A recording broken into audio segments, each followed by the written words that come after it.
대학교 교직원으로 근무하고 있는 남자입니다.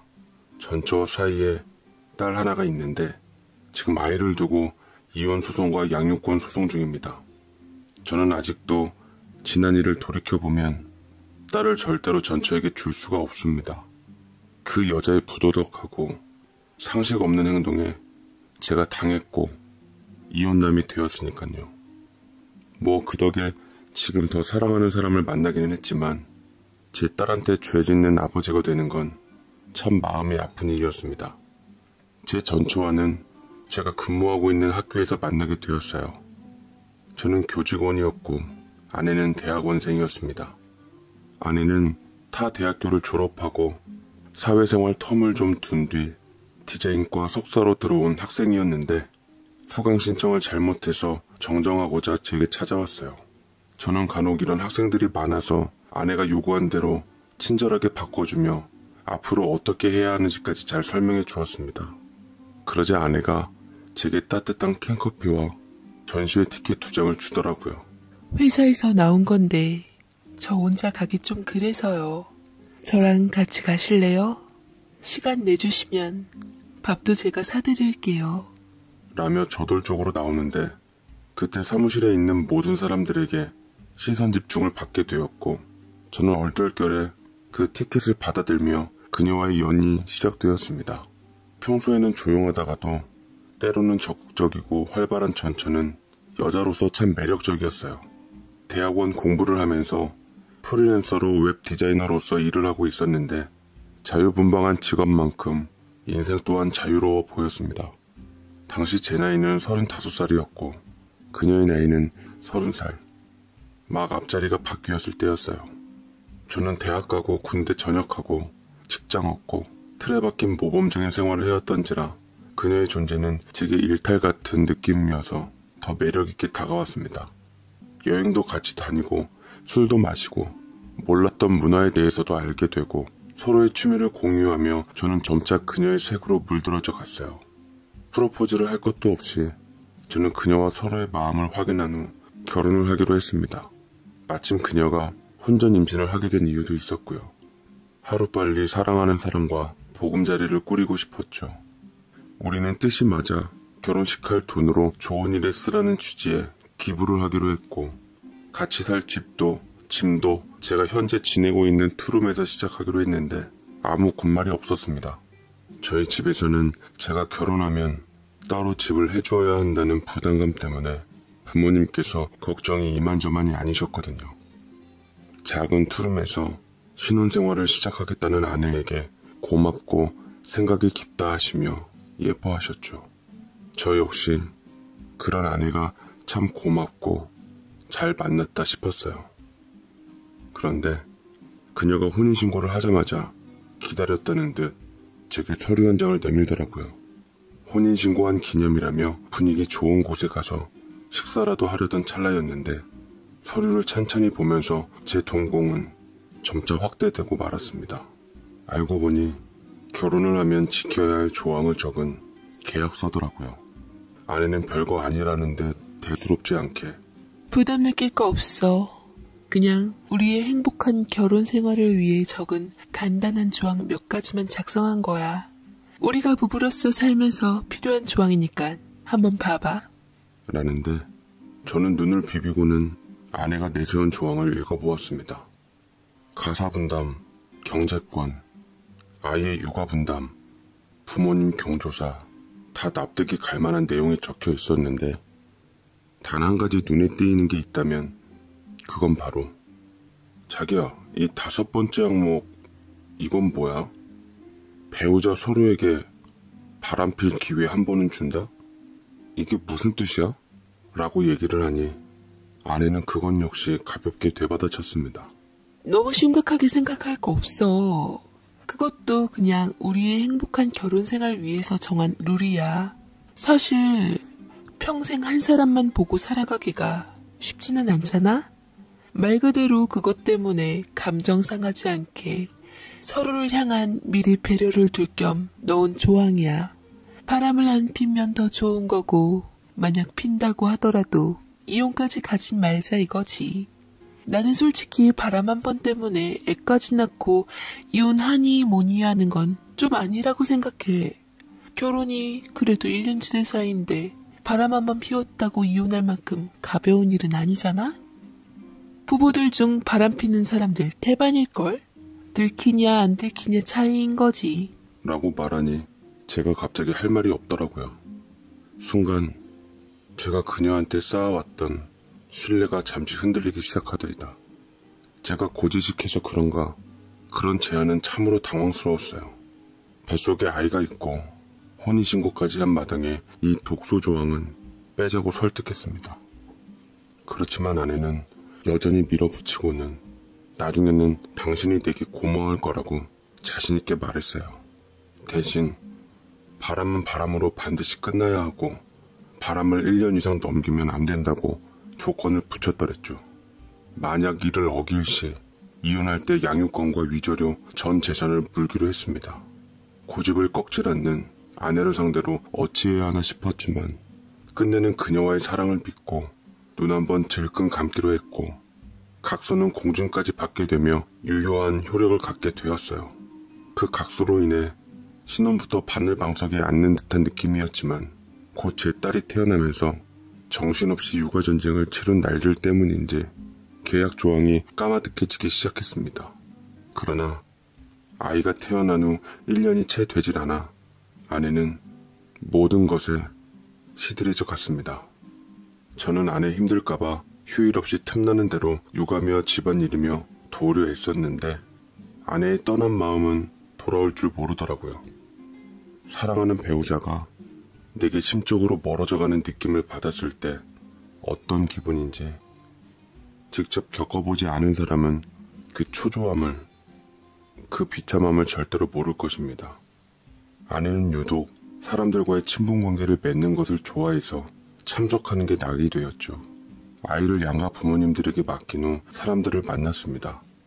본인이 직접 인터넷 동호회도 운영했고 조리원 동기 모임, 동창들 친구들 모임 뿐만 아니라 제 동창 모임이나 친구들 모임에도 자주 따라다녔어요.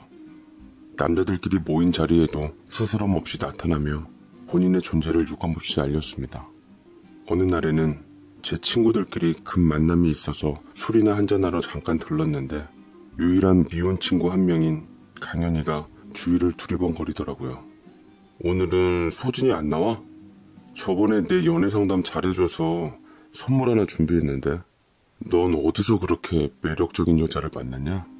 아주 복이 텄어, 부러운 놈. 나 네 와이프 때문에 눈만 높아져서 아주 장가가기는 글렀다 정말. 라며 얘기를 했는데 강현이는 아버지 사업을 물려받아 가장 빵빵한 뒷배를 가진 녀석이었는데 그만큼 눈이 높아서 친구들 중 유일한 미혼이었습니다. 매번 제 아내가 얘기를 잘 들어줘서 곧잘 연애 상담을 하며 둘이 가까워졌는데 워낙 아내 성격이 털털하다 보니 별 개의치는 않았지만 가끔 선을 넘을 때가 있다 생각이 들었어요. 제 아내 역시 그 친구에 대해서 좋은 느낌을 얘기하며 친한 오빠 대하듯 대했는데 언젠가부터 그런 관계가 전 껄끄러워지기 시작했죠. 저는 의식적으로 강현이가 끼는 모임에는 일부러 아내에게 알리지 않았습니다. 자꾸만 그 녀석만 보면 아내가 내세운 그 멍멍이 같은 계약 조항이 생각나서 모임도 멀리하게 되더라고요. 허나 제 노력에도 불구하고 아내는 개인적으로 강현이와 연락하며 만남을 가졌고 점차 화장이 짙어지며 부쩍 외모에 신경 쓰는 모습을 보였더랬습니다. 집에 돌아오는 시간이 점차 늦어지며 외박하는 날도 일상다반사가 되더라고요. 그것 때문에 싸운 적이 한두 번이 아니었어요. 하지만 돌아오는 건 제게 촌스럽고 꽉 막혀있다는 말이었습니다. 부부싸움이 지속되니 아이를 두고 못할 짓 같고 저도 지치더라고요. 대학교 개강이 시작되자마자 많이 바빠졌고 아예 현실을 잊고자 일에 더 충실하게 되는 것도 있었어요. 그러던 중 저희 교직원에 새로운 직원이 입사하게 되었습니다. 그 사람도 제가 일하고 있는 대학교 석사를 받고 입사하게 된 사람이었는데 저랑 동갑내기 여자였습니다.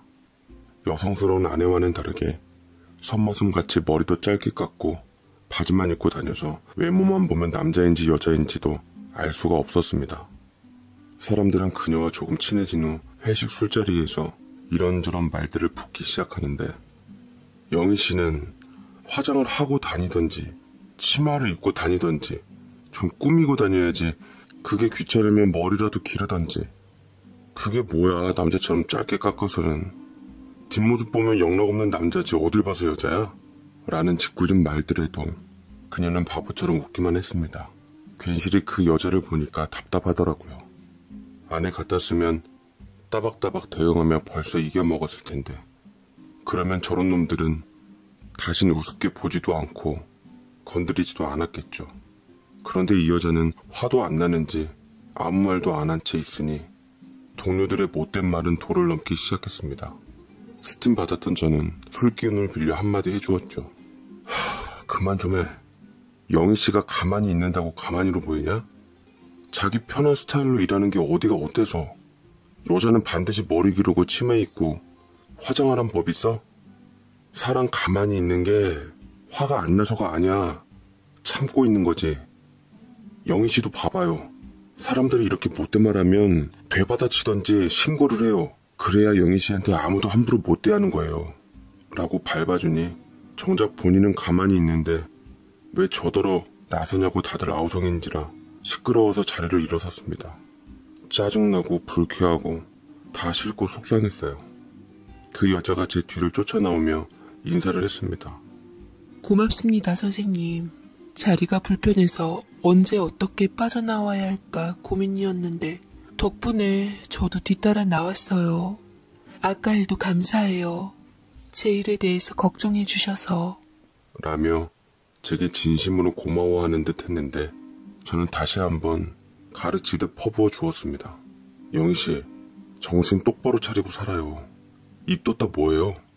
요새는 저리 함부로 입 놀리다가는 큰일 나는데 영희씨가 제대로 처신해서 본보기를 보여줘야지. 답답하게 굴지 좀 말아요. 라면서 성을 내니 몸이 휘청거려 다리가 풀렸고 그런 저를 그 여자가 지탱하며 부축해 주었습니다. 너무 취하셔서 안 되겠어요. 차 안 가지고 오셨죠? 제가 택시 태워서 바래다 드릴게요. 라며 그 여자는 저와 함께 택시를 탄 뒤 주소를 부른 후 저희 집으로 같이 가주었어요. 근데 택시 안에서 술이 취해서 그런가 알딸딸해서 보니 선머슴 같던 여자가 유독 청순해 보이더라고요. 화장기는 없지만 하얗고 잡티 없는 피부와 오똑한 콧날이 참 예뻐 보였습니다. 쌍꺼풀 없는 동양적인 큰 눈매도 빛나 보였고요. 어찌 보면 100번 양보해서 화장 떡칠하고 다니는 아내보다 낫다고 생각도 들었네요.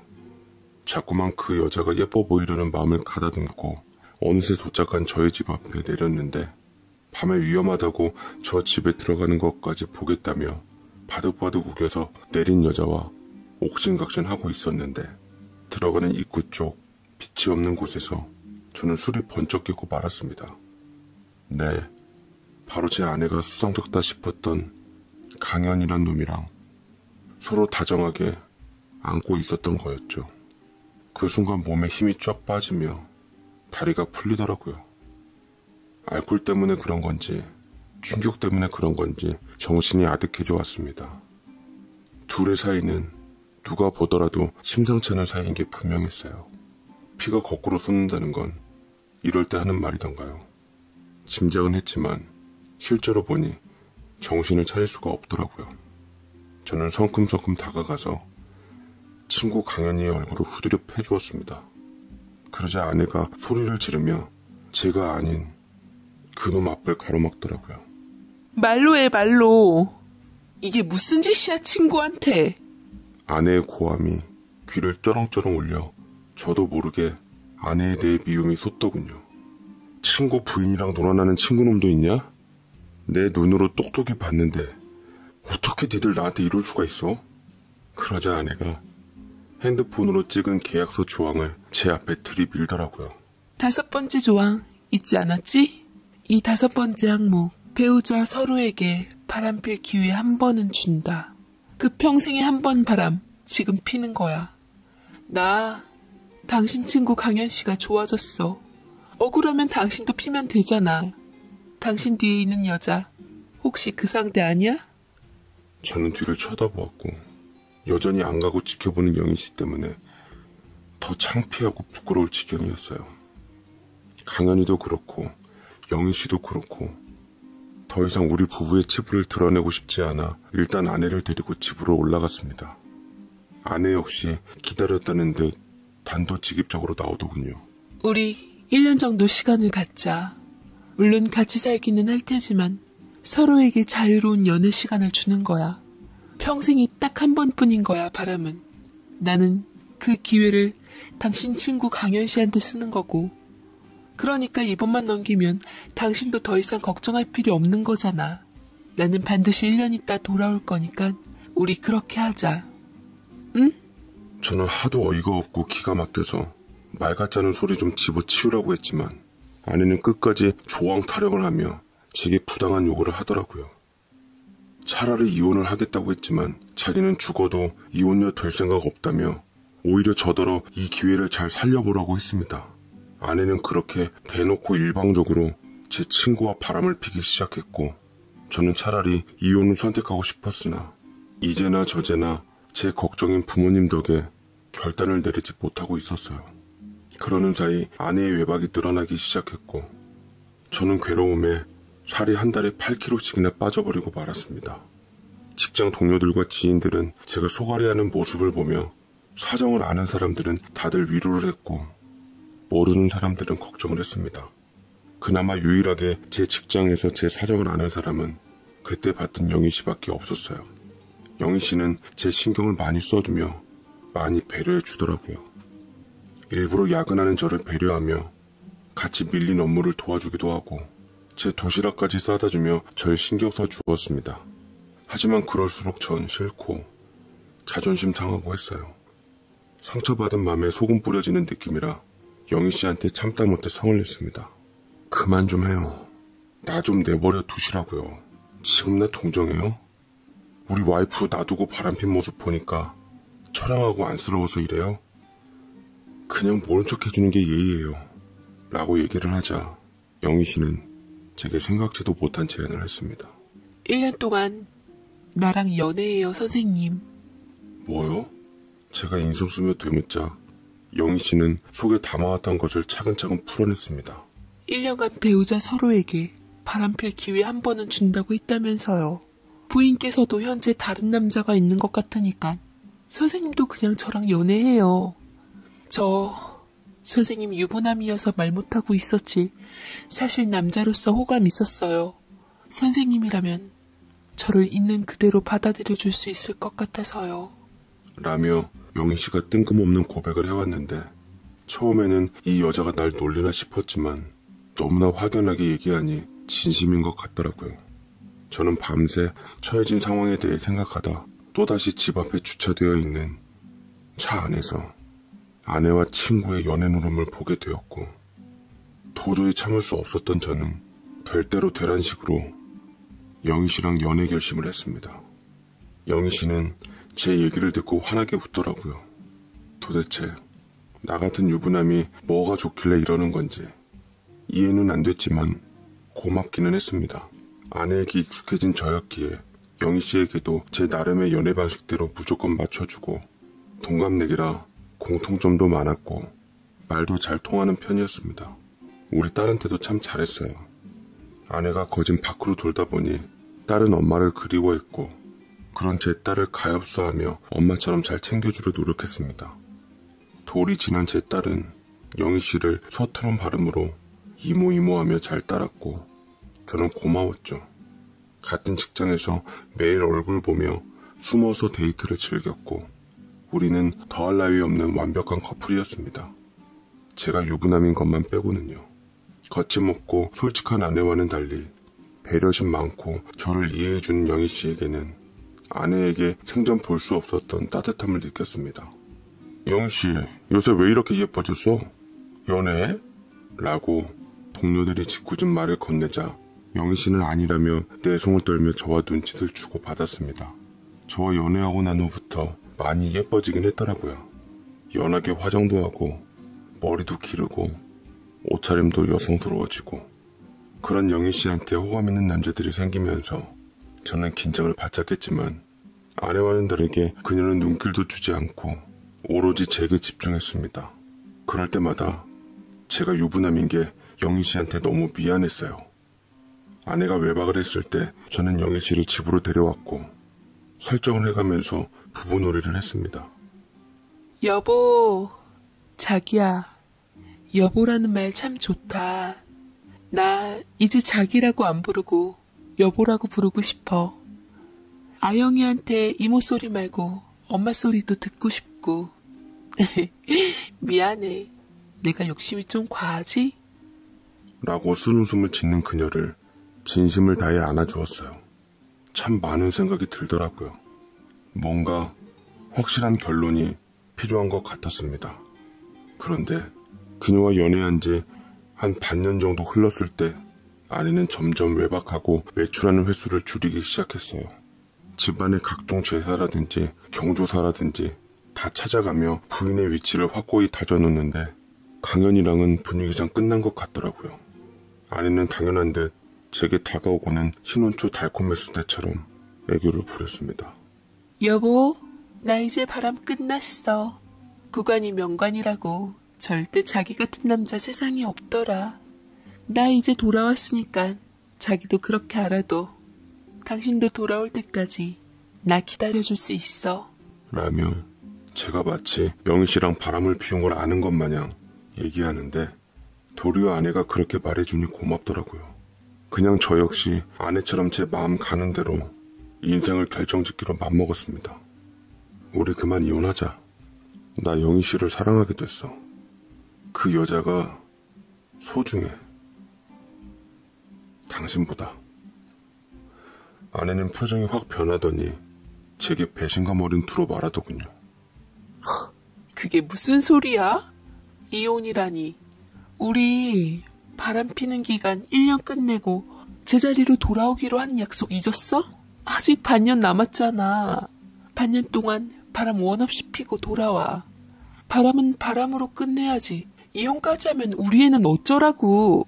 그렇게 딸 걱정되는 사람이 딸 놔두고 다른 남자와 함께 있었니?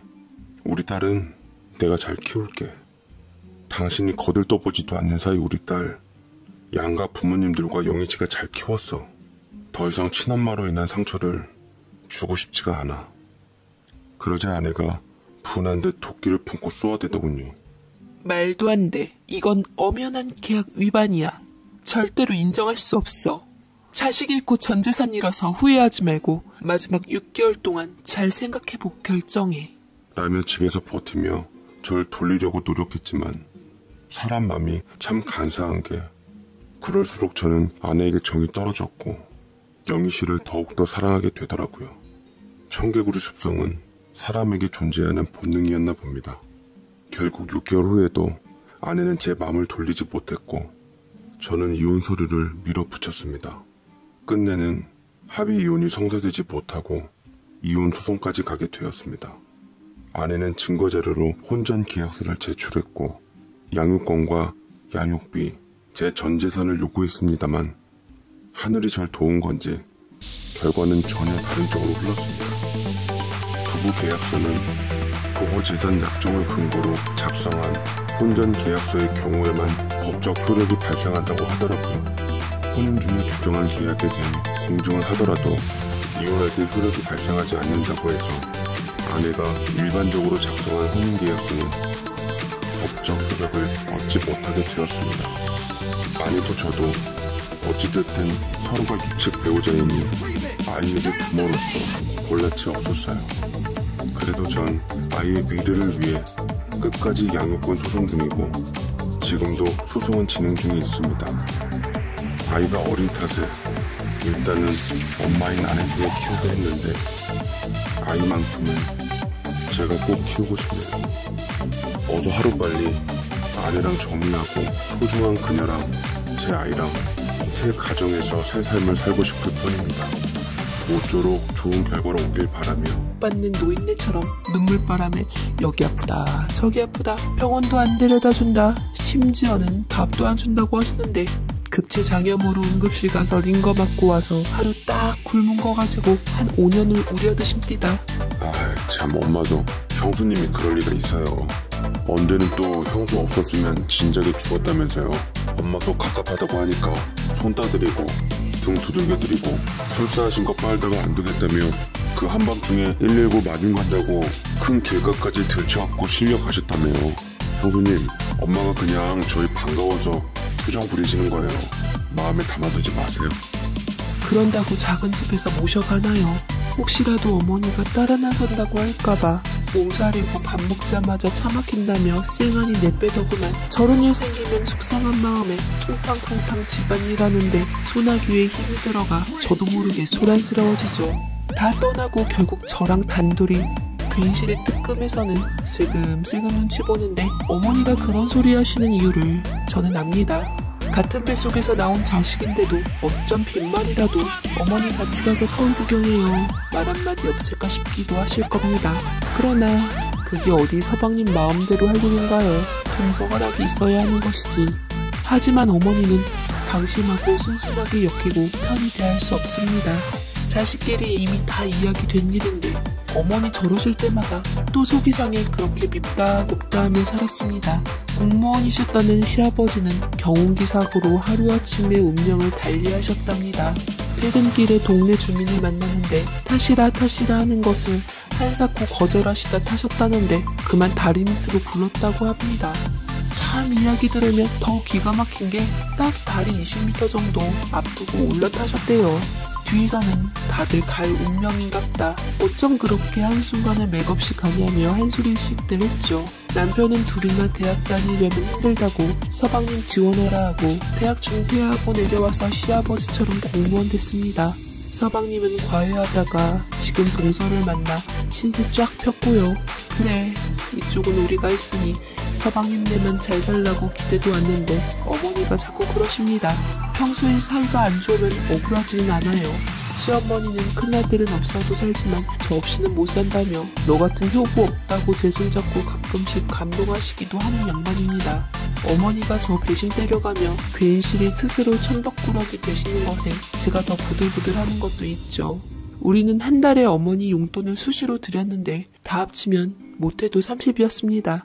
작은 서방님네 1년에 2번 내려오며 봉투에 100만원 넣어드리는 거 가지고 그러신가 싶어 하도 답답하고 서운해서 제가 어느 날은 달력종이 쫙 찢어가지고 가계부 탁 펼쳐놓고 어머니가 가져가신 돈 한 달 정산해서 쭉 어머니 붙들고 알아듣게 설명드렸습니다.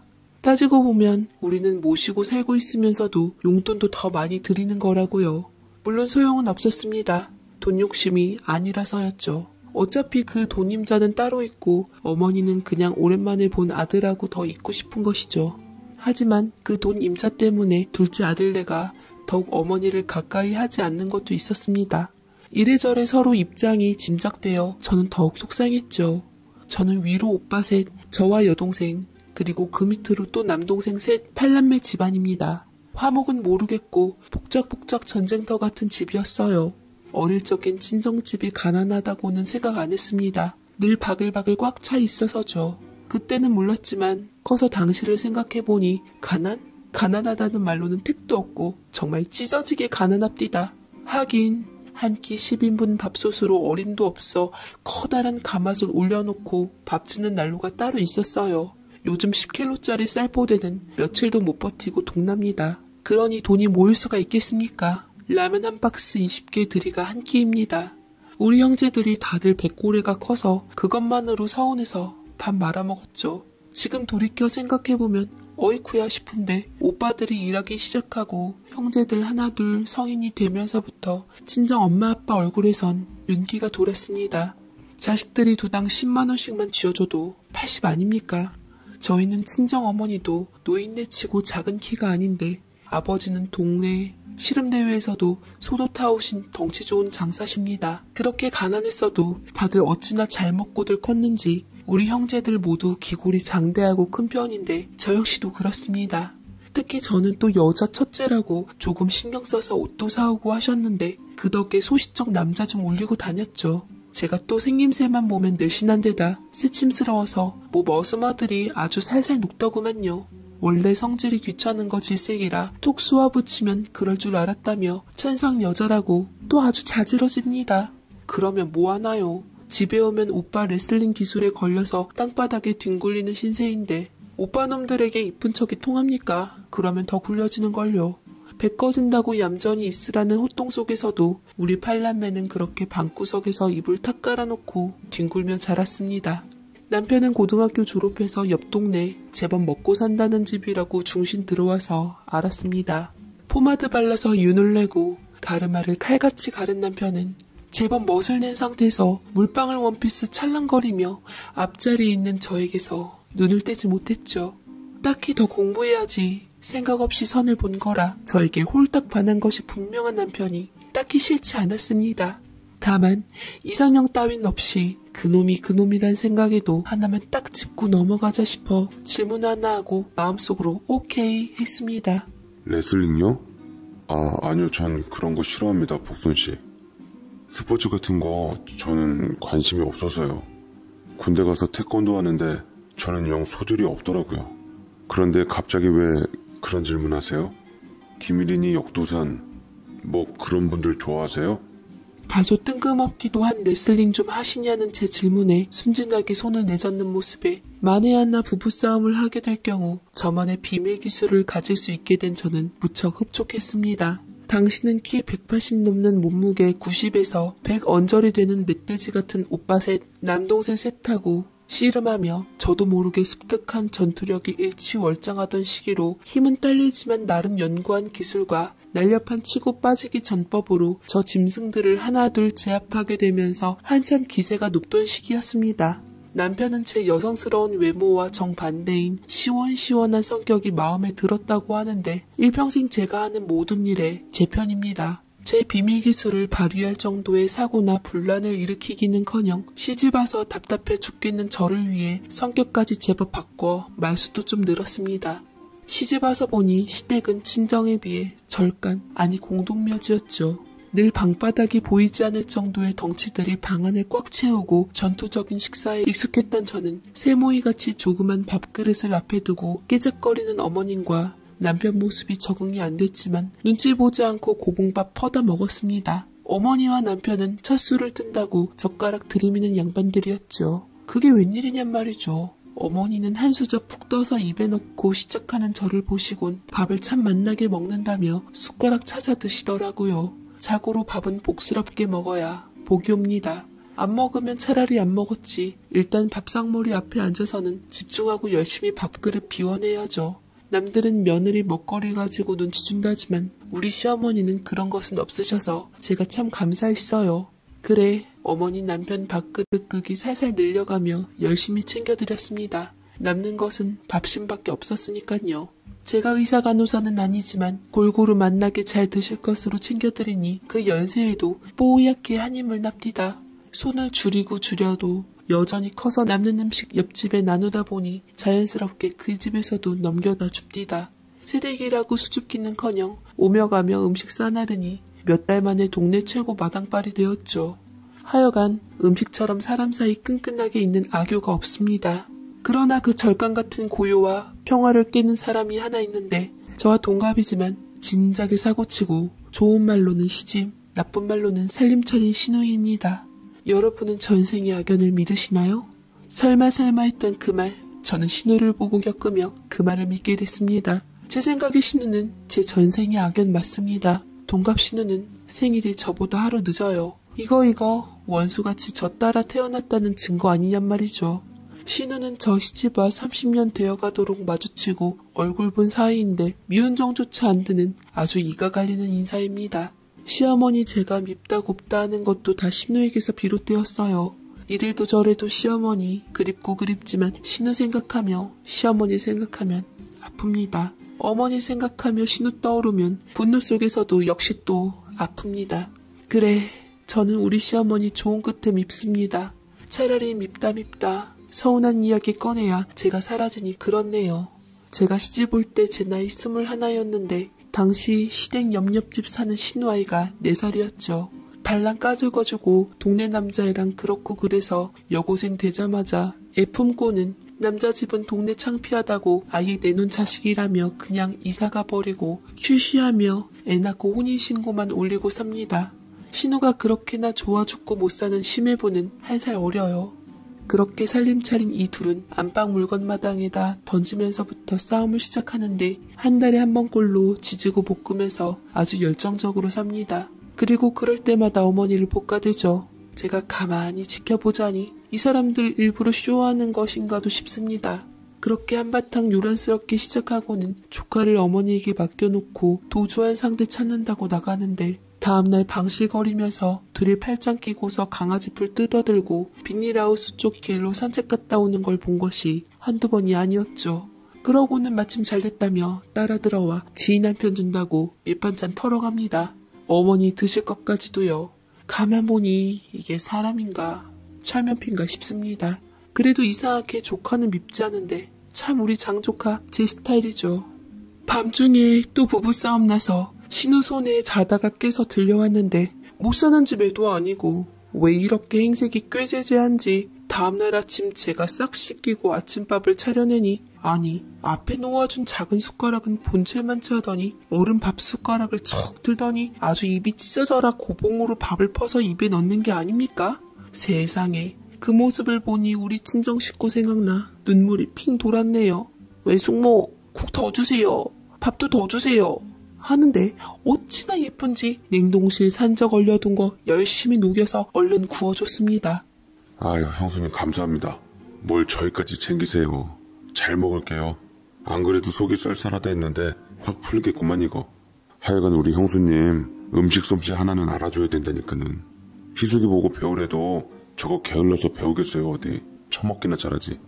희숙이는 아직 잡니다. 예. 아, 오해더라고요. 그렇죠. 어쩐지 안 그래도 그럴 애 아닌 줄은 알고 있었어요 저도. 그냥 확인해 보려고 한 거지 제가 희숙이 의심하고 뭐 그런 거 아닙니다. 깨면 홍철이 찾으러 보낼게요. 있는 김에 잔뜩 챙겨 먹여 보내주세요. 예. 어머니 남편 그리고 주변에서 형수가 아니라 아주머니라고 부르라고 입이 부르트도록 말해도 심해부는 죽어도 저더러 형수랍니다.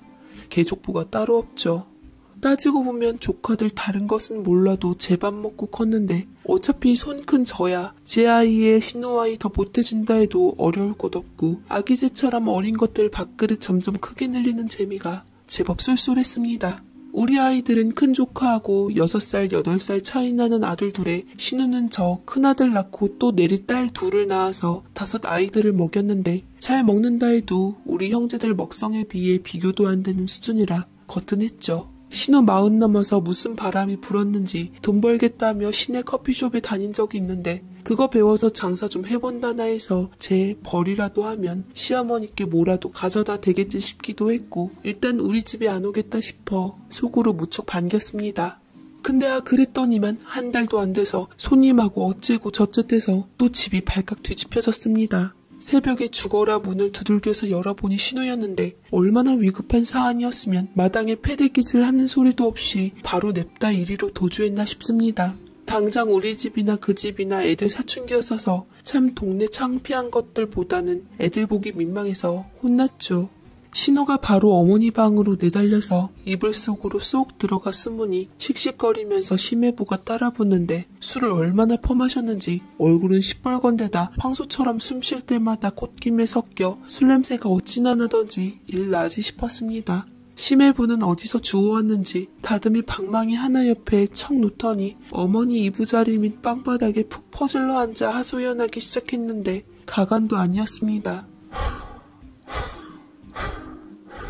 나 저거랑 못 삽니다. 안 그래도 저거 이상하다 했어요. 무슨 놈의 돈을 번다고 설치는지 하필이면 커피 파는 데서 일 배운다 했을 때부터 저거 콧구멍에 바람 단단히 들어갔군 했다고요. 어찌나 여우같이 미래가 어떻고 애들 학비 어쩌고 겁을 주던지 나도 모르게 그래라 해놓고 사내 체면에 주워 담지도 못하고 그래 어디 보자 하고 지켜봤습니다. 그런데 무슨 놈의 커피 파는 집이 새벽 4시에 끝납니까? 저게 그렇더라고요. 장사가 잘 돼서 문을 못 닫을 지경이래요. 에라이 거짓말을 하려면 좀 속아 넘어가기나 해라. 나는 커피 마시러 안 다녔냐? 어머니 이불 속에서 그것 좀 끄집어 내봐요. 얼굴 좀 보게. 희숙이 저거 얼마 전부터 커피숍에서 줬다면서 분홍색 삐삐차고 다닙니다. 저거 주머니 뒤져보세요. 지금도 옆구리에 차고 있을걸요 아마? 서방을 물러보는 것도 유분수지. 어느 가게에서 아줌마 종업원한테 삐삐 채워줍니까? 예? 요상스럽다고요. 지 말로는 출근 시간을 자꾸 어겨서 그렇다나? 아니 지 없으면 가게 문 닫아? 나요 그래도 믿어보려고 했습니다. 진짜로 내가 믿어보려고 했어요. 그런데 저거 희숙이 저기 삐삐 소리 울리면 안절부절 똥 마려운 강아지 마냥 갑자기 답답하다면 산책 나가겠답니다. 세상에 밥 차리다 말고 그래요. 안내 보내면 안절부절 전화기 옆에서 제 눈치 보고 있어요. 그러니 내가 의심을 안 하겠냐고요. 아니 숨기지만 말고 저거 좀 끄집어 내보란 말이에요. 말하다가 열이 올라왔는지 어머니께 확 달겨드는데 제가 앞을 척 가로막고 앉았습니다. 술까지 마셔놔서 말이 통하려는지 모르겠지만 살살 달래야지 섣불리 몸싸움이라도 했다간 당연해질 못할 것 같아서였죠. 어머니나 남편이나 비리비리해서 잡고 흔들면 흔드는 대로 팔랑팔랑 나부길 텐데 제가 둘은 동시에 지키지를 못합니다. 아주버님, 그래서 진짜 문제가 뭔데요? 이러시는 이유 말이에요. 지금까지는 그냥 심증만 있으신 거잖아요. 막말로 아가씨가 자기 돈으로 삐삐 갖고 싶어서 사서 차고 다녔을 수도 있어요. 그러고도 남을 사람인 거 아시잖아요. 요즘은 그거 없는 사람 없어요. 대단히 비싼 것도 아니고 뭔가 남자랑 그렇고 그랬다 하더라도 애들도 아니고 고작 그딴 거 가지고 40 넘은 여자 꼬여내겠어요? 일단 이거 쭉 드시고 입 좀 축이시고 천천히 말씀하세요. 세상에 속을 얼마나 태웠는지 얼굴이 아주 흑빛이네. 보나마나 빈속에 퍼 넣은 것 같은데 엄청 부대낄 텐데. 아우, 천천히 얘기해요. 어차피 잠 다 잤으니까. 심해보는 화는 나면서도 그 피곤한지 반은 졸고 반은 울컥하며 중언부언 말을 이었습니다. 꿀물을 주는 척하고 다가가 다듬잇 방망이를 치마폭으로 감싸고 저는 슬금슬금 발과 엉덩이를 굴리면서 그것을 빼냈어요. 술도 마셨겠다. 욱하는 마음을 사고치는 겁니다. 감히 여기가 어디라고 신우는 만나도 꼭 저 같은 남자를 만나서 감히 장모방에 방망이 들고 새벽에 덤벼들게 하는지요. 심해부가 꺼낸 말은 참 나이 지긋한 시어머니가 친정오빠인 남편, 그리고 제가 듣기에도 남사스럽기 짝이 없어서 대충 표현하겠습니다. 참 지금 생각해도 민망하고 짐승 같은 자들이죠. 그러니까 희숙이 저거 나갈 때는 분명 줄무늬였다고요. 근데 집에서 잔다고 눕는데 폰이 땡땡이야. 내가 안 그래도 그거 체크하고 있었거든요. 이것처럼 확실한 증거가 어딨냐고요. 나 저거랑 못 삽니다. 못 살아요. 심해부 말이 사실이라면 저라도 못 살죠. 손을 더듬더듬 방망이를 찾는 모양이더니 침 튀겨가며 저런 걸 또 봤냐며 이야기하는데 점점 흥분하는 꼴이 아무래도 일 터지지 싶어 제가 어머니 이불 속에 납작 엎드려 숨어있는 신우를 확 이불을 젖혀 끄집어냈습니다. 지은 죄가 있으니 무슨 일을 당해도 지일이지. 거기 휘말리면 보나마나 신우는 어머니를 방패 삼아 뒤에 숨을 테고 말리다 복면당할 텐데 그 꼴은 또 제가 못 보지요. 시어머니가 그제야 잊고 있었던 사람 발견한 것 마냥 한숨 쉬시고는 신우에게 사실이냐 묻자 신우야 당연히 아니라 합니다. 아니야 엄마, 참 저거 엉뚱한 사람 잡고 있어. 아 화장실에서 일 보고 죽혀있는데 쪽 찢어지잖아. 그래서 새로 사 입었어. 빵꾸난 거 입고 다닐 순 없잖아. 아 별꼴이야 정말. 삐삐도 내가 하도 부러워하니까 가게 사장이 나 하라고 주더라. 새로 바꿨다고. 그뿐이야. 아, 저 자식 괜히 그래 진짜.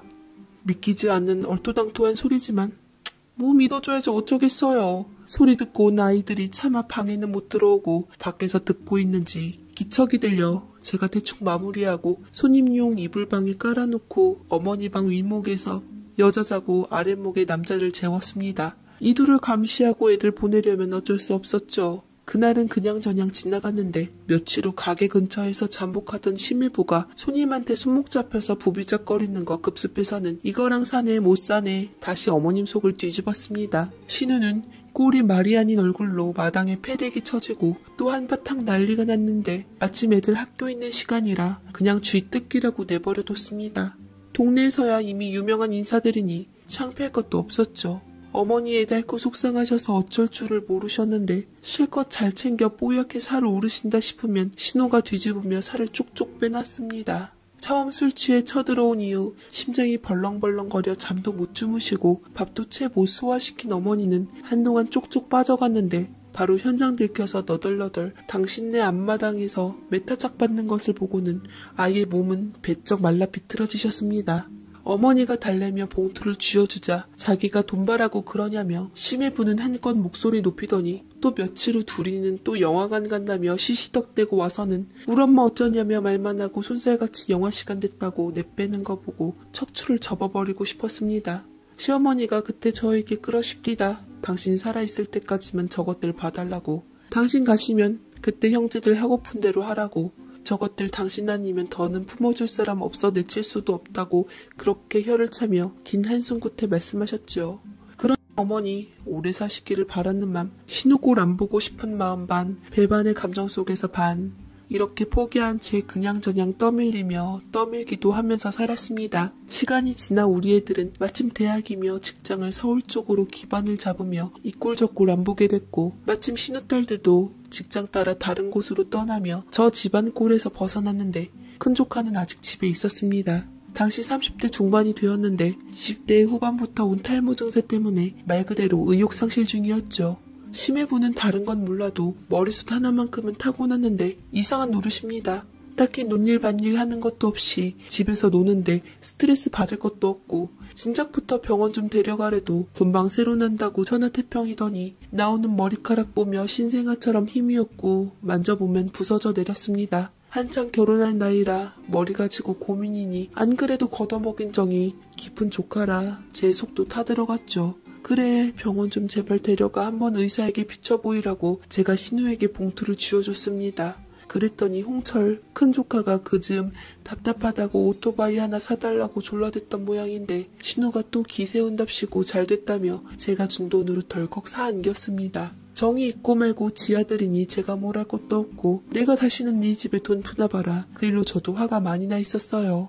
시아버지 얼굴도 모르는 저는 막말로 20m 앞 어듯한 경운기로 사고나는 세상에 위험하게 짝이 없는 오토바이라니 그럴 바엔 차가 낫지 싶었습니다. 하지만 그거야 제 생각이고 홍철 조카는 안 그래도 없는 머리가 오토바이 탈 때는 바람에 날리면서 존재감이 든다며 밥 먹으러 와서 저를 안심시키더라고요. 본인이 또 그러니 제가 뭘 하겠어요. 남들이 들으면 우스워도 오죽 머리털럭 없이 스트레스를 받았으면 그럴까 그저 운전 조심하라 신신당부했습니다. 보기도 불안했죠. 조카는 머리 눌려서 더 빠진다며 헬멧도 안 쓰고 신생아같이 얇디 얇은 머리 찰랑이며 바람을 쐬고 싱싱 다녔습니다. 아니나 다를까 잠잠할 틈 없이 그 집 때문에 집안이 발칵 뒤집혔습니다. 홍철 조카가 사고가 났었다지요. 집 오고 가는 큰 길, 안 그래도 경사가 심한데 거기서 내려가다가 핸들을 잘못 트는 바람에 벽이 받고 곤두박질 쳤답니다. 설상가상 아래 처박혀서 사고가 나서도 꽤 시간이 지난 다음 발견했답니다. 부랴부랴 어머니 밥상만 대충 차려놓고 올리고는 놀라실까 무서워 마을일로 잠깐 가본다 하고 병원에 쫓아갔습니다. 그러자 신우이가 눈을 빼죽 치켜뜨고 모든 원망을 저에게 돌리는 게 아니겠습니까? 야, 복순 어쩔 거야? 너 때문에 내 새끼 사고 났어. 어쩔 거냐고. 내가 너 처음 볼 때부터 재수없었어. 기어이 네가 내 새끼 잡아먹는구나. 무슨 소린고 하니 제가 돈을 주는 바람에 오토바이 안 사줄 것을 사줬다는 겁니다. 세상에 억지 이런 억지가 어딨겠어요. 기가 막혀서 진짜. 최소한 심해 보는 양심이 있는지 그래도 옆구리를 찔러대는데 신우는 지가 못할 말 하느냐며 삿대질까지 해가고 제 핑계를 댔습니다. 정신 차리게 손 좀 봐주고 싶었지만 저도 어미 키우는 입장, 내가 조카애를 이렇게 가슴이 철렁한데 애미는 오죽할까 싶어 그래 짓거려라 하고 대꾸 없이 시린 눈으로 조동아리만 쳐다보고 있었습니다. 나라면 아무 생각 안 날 것 같은데 어찌나 말이 많은지 보통 넋이 나가는 어미들하고는 반응이 달라 참 별스럽다 싶었죠. 어쨌든 조카는 머리 윗부분에 뼈가 다 깨지고 조각나서 그 뼈 조각들 다 집어내고 머리에 철뚜껑을 뒤집어 쓰기는 했지만 목숨은 건졌답니다. 뇌 부은 거 가라앉을 때까지는 완전히 뚜껑도 안 닫는다고 미용실 캡 같은 거 뒤집어 쓴 조카가 지 딴엔 괜찮다는 걸 보여주려는지 희죽 웃으니 앞니까지 위아래 빠져있어 참 할 말이 없었습니다. 저는 근본의 해결책을 제시하기 위해 신우에게 한마디 톡 쏘아 붙였죠. 아가씨, 오토바이 어쨌어요? 그거 당장 내다 버려요. 홍철이 다시는 못하게 하고요. 어째 저걸. 한창 나이에 이까지 해넣게 생겼네. 그저 내가 제일인데. 어째 저걸.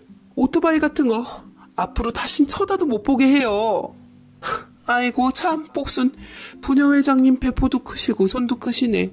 그 비싼 걸 왜 버려요? 뒀다가 누구라도 필요하다면 돈 받고 팔아야지.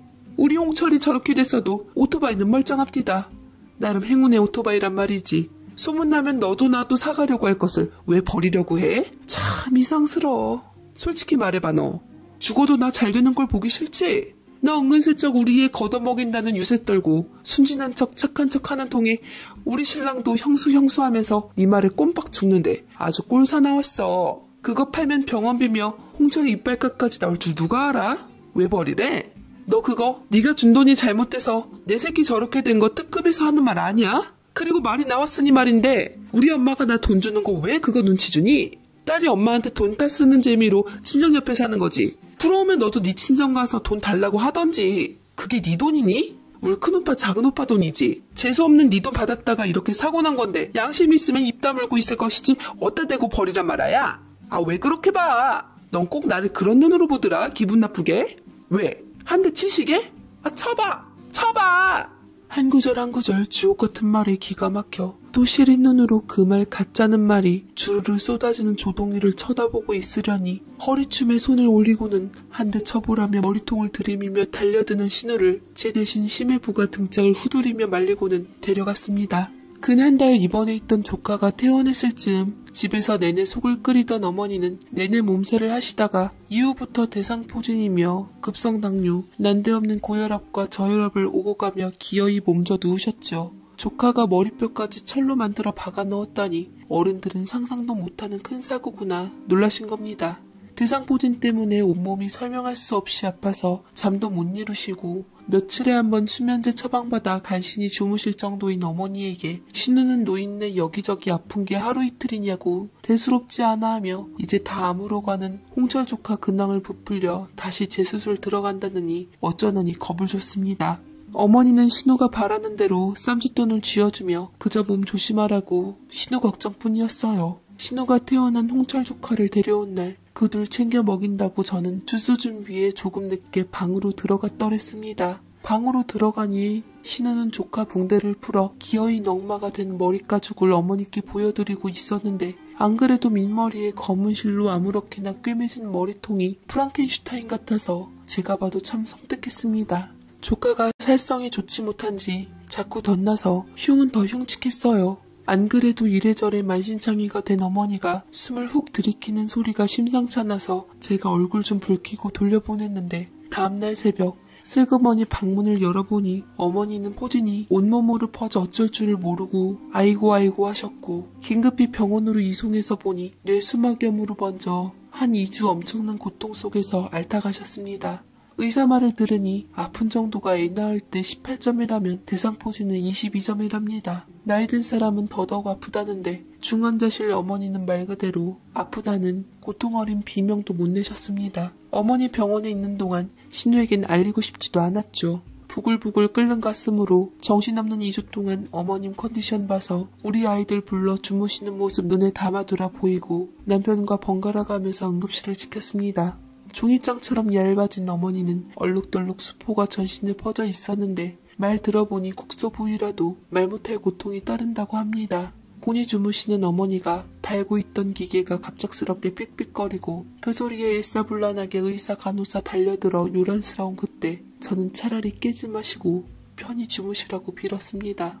어머니 생전 마지막 한 달 반의 고통을 다 지켜본 제 눈에는 더 잡는 것이 불이었다고 생각이 들었어요. 저보다 더 새침대기 같고 그저 자식이라면 한없이 소중했던 우리 어머니. 세상에서 제일 입성 좋고 고운 모습으로 가시길 바랬던 제 바람과는 달리 죄스럽게도 흉한 모습으로 가셨습니다. 며느리로 이보다 더한 불효도 직무유기도 없었습니다. 가난에 혼수도 변변치 않은 저를 말 한마디 없이 받아주신 어머니께 저 혼자 사명으로 해온 집에서 잠자듯 주무시다 간 편안한 여생 모필은 물거품이 되어버린 겁니다. 그나마 어머니 영정사진이 생전에 평소 맑디 맑은 모습이라 위안이 되었어요. 신우는 어머니 입관할 때는 냄새나고 구역질 난다며 호들갑 떨며 구석에서 외면한 채로 쳐다도 안 봤습니다. 인간이 아닌 줄 알았지만 맨정신으로 그 모습을 보니 고역입디다.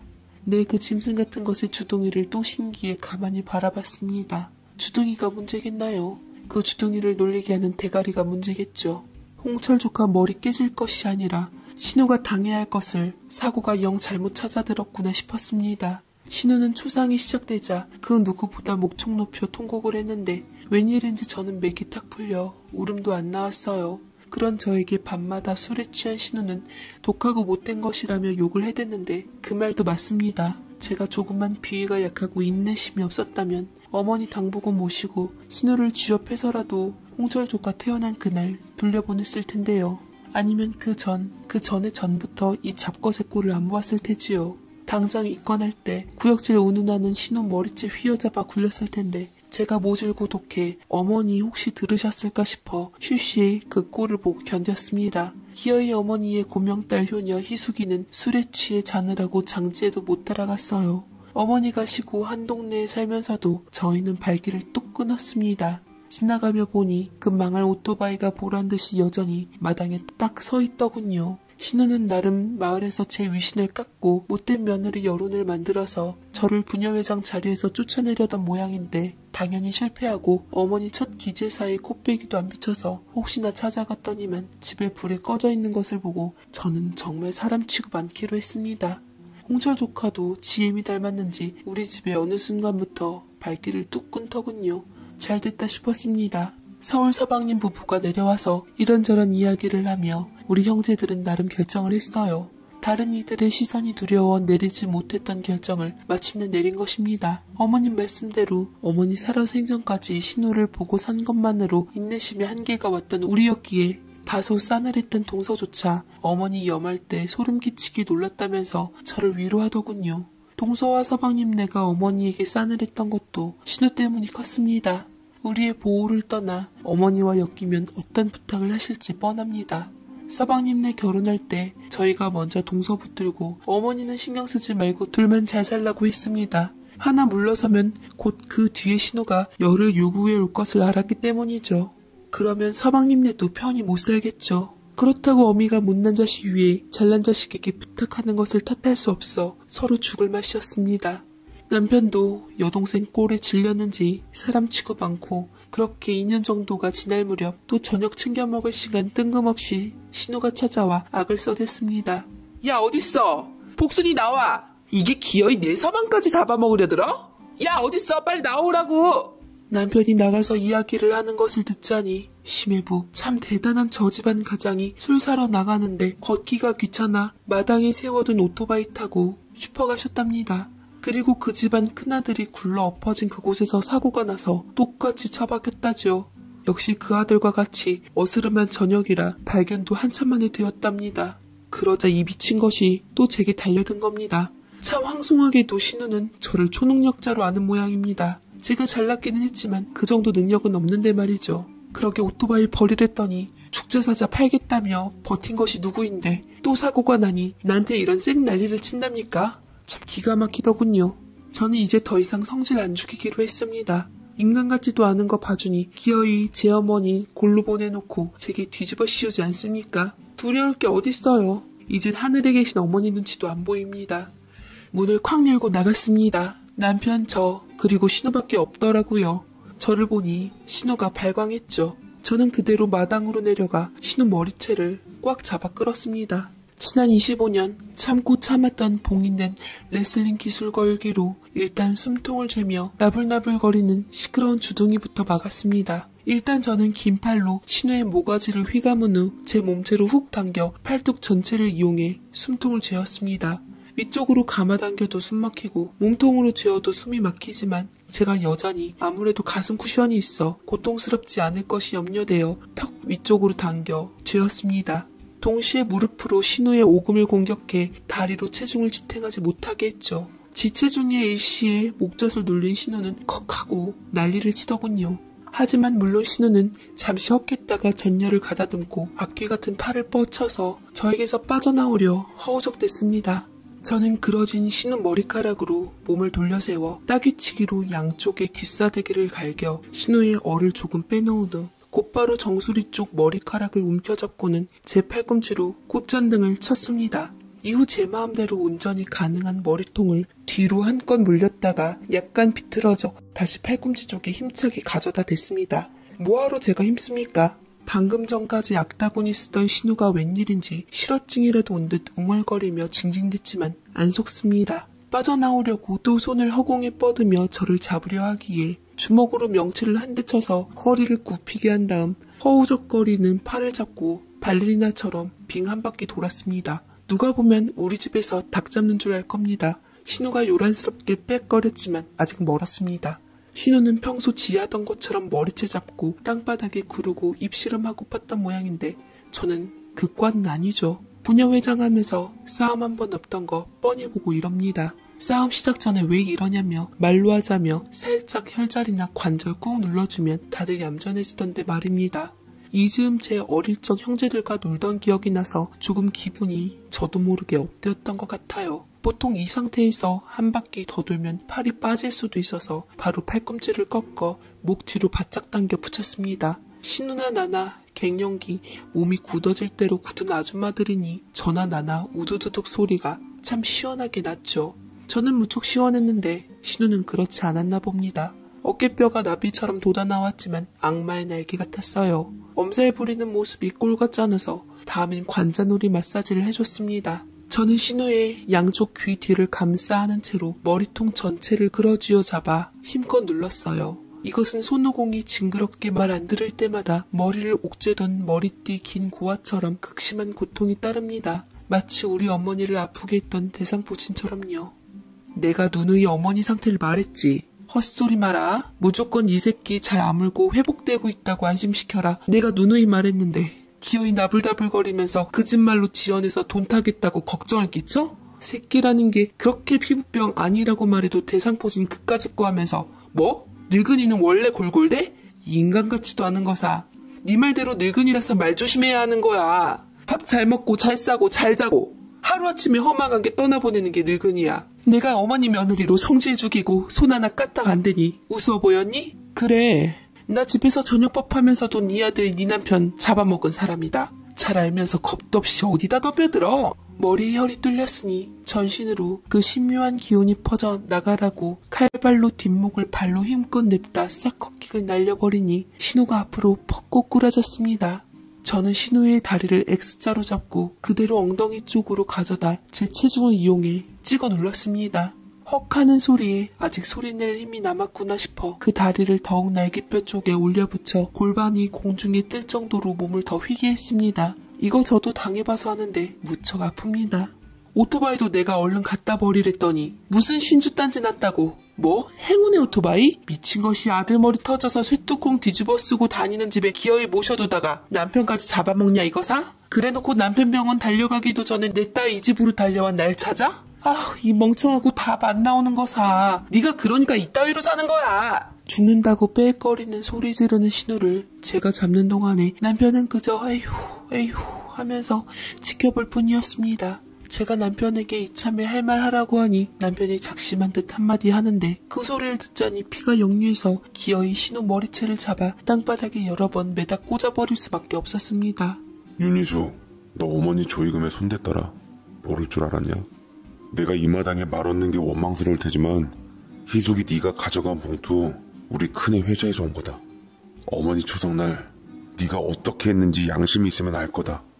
어떤 것이 슬프고 자느라 장지도 못 가냐 세상에. 그런 네가 어디다 대고 감히 이 사람한테 어머니 일로 따지고 네 아들 남편 일에 따지냔 말이야.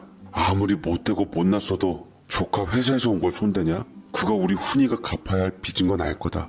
장부에 적히지 않았다면 몰랐을 테지. 액수가 너무 차이나서 내가 일일이 확인했다.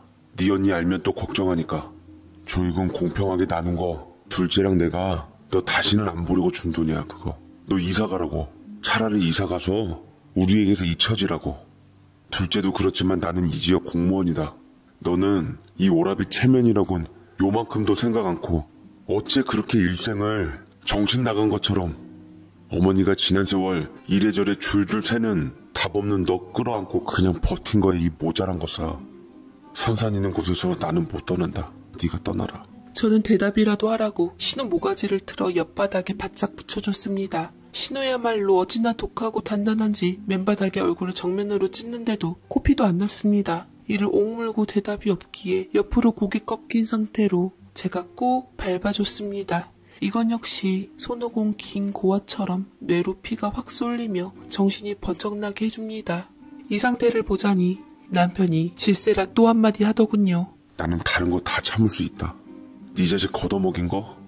막말로 이 사람이 네 새끼 병원 데려가라고 준 돈으로 오토바이 사준 거? 그거 사고 난 걸로 이 사람 원망한 거? 엄마 조이금 빼돌린 거? 나 다 용서할 수 있어. 별거 아니야. 그럴 수 있어. 너 원래 그러는 거 우리 두 형제 다 알고 내놓은 애니까. 그런 널 낳았다는 이유로 차마 버리지 못하고 품은 건 어머니셨고 우린 그런 어머니 따른 것뿐이야. 이제 어머니 가신 마당에 널 떼놓으려고 하는 거 그래 이유는 알고 가라. 너 그렇게 만신창이 되신 어머니 입건할 때 한 말, 야 생판 모르는 남의 시신이라도 감히 그런 소린 못할 거다. 우리는 그날 사랑 따위로 결코 변화시킬 수 없는 너의 답 없는 싹소를 봐버렸어. 어머니는 언젠간 인간 되겠지 하셨지만 그런 어머니가 틀렸다는 걸 그때 나 확신했거든. 나는 이후로 너를 내 동생, 우리 형제라고 생각할 수가 없어. 그 말만은 절대 용서가 안 되더라고. 그로부터 2년이 지났는데도 점점 커지면 커졌지 절대 희석되지가 않아. 이 사람 네가 동네 강아지 이름 부르듯이 부르는 어머니와 피 한 방울 안 섞인 이 김목순이 내 마누라, 어머니 며느리, 네가 가뜩이나 약해진 어머니 들쑤시고 죽어라 할 때 그거 옆에서 무마하고 발 동동거리며 한 입이라도 챙겨 먹이고 돌봤던 이 사람이 감히 딸이란 게 냄새 운운하며 뒤돌아서 이제 더는 볼 수도 없을 어머니를 쓰레기 취급하던 너 윤희숙이 그 목소리 그 모습에 온몸이 저린다. 나 역시 그렇고 둘째도 그래. 어머니 가진 그 슬픔보다 마지막 길 배웅한 네 입에서 나온 그 인간 같지 않은 말과 행동이 우리 형제를 미치게 해. 우린 어머니에게 아픈 손가락으로 못나서 더 위해줘야 한다고 생각했는데 정작 너란 인간한테 어머니의 존재가 어땠는지 확인하면서 우리 미래를 위해 널 버리기로 했다. 먼 훗날 나 죽고 내 새끼들에게 그런 막대 먹은 기억을 주고 싶지 않다. 감히 어머니 보내고 그러는 인간이 나 죽으면 어떨까? 이 사람 가면 또 오죽할까? 그런 생각하면 자다가도 벌떡증이 생겨 박차고 일어난다. 그래놓고선 지금 네 남편 어떻게 됐다고 이리로 내달려와? 참 부질없고 대책 없는 인간이다. 어쩌라고. 그거 장단 맞춰줄 하나뿐인 동아줄 네가 잘라놓고선 꺼져 윤희수. 신우는 끝까지 말 한마디 없이 눈에 도끼 가득히 품은 독사처럼 말하는 남편을 쏘아보고 있었고 저는 마지막으로 그런 신우를 반만 일으켜 세워놓고 무릎으로 찍어버렸습니다. 그래도 여자라고 팔꿈치로만 쳐댔는데 오산이었습니다. 하긴 심해부에게 길들여진 신우인걸요. 남동생에게는 감히 시도도 않고 황소 같던 친정 오빠들에게만 쓰는 기술인데 신우는 아무래도 독종이라 좀 더 해야 통할 것 같았습니다. 과연 손오공 긴 고아 정도는 끄떡도 없던 신우는 제 무릎 찢기에 반응이 오는지 처음 듣는 외마디 비명을 지르며 모로 털썩 눕더니 한동안 정신을 못 차렸습니다. 그리고서 저는 남편을 데리고 들어와 안정을 취하게 했죠. 어머니 가신 후 저희도 화병 비슷한 우울증이 생겨서 예전 같지 않았는데 할 말한 남편 얼굴이 그나마 후련해 보여 다행이었습니다. 듣자 하니 심해부도 조카처럼 머리뼈가 아작나서 똑같이 철뚜껑을 씌웠다고 합니다. 동네 사람들이 신혼에 벌 받았다고 아무래도 먼저 가신 시아버지가 보다 손봐주신 거라고 숙덕이는 것을 들으며 긍정도 부정도 하지 않았습니다. 쥐도새도 모르게 이사간 신혼애가 어디서 뭐 하는지는 모르겠습니다. 조금 인간답게 그저 잘 살고 행복하기만을 바라죠. 행복을 빌어주지만 그들을 가까이 하고 싶지도 왕래하고 싶지도 않습니다. 저의 폭주인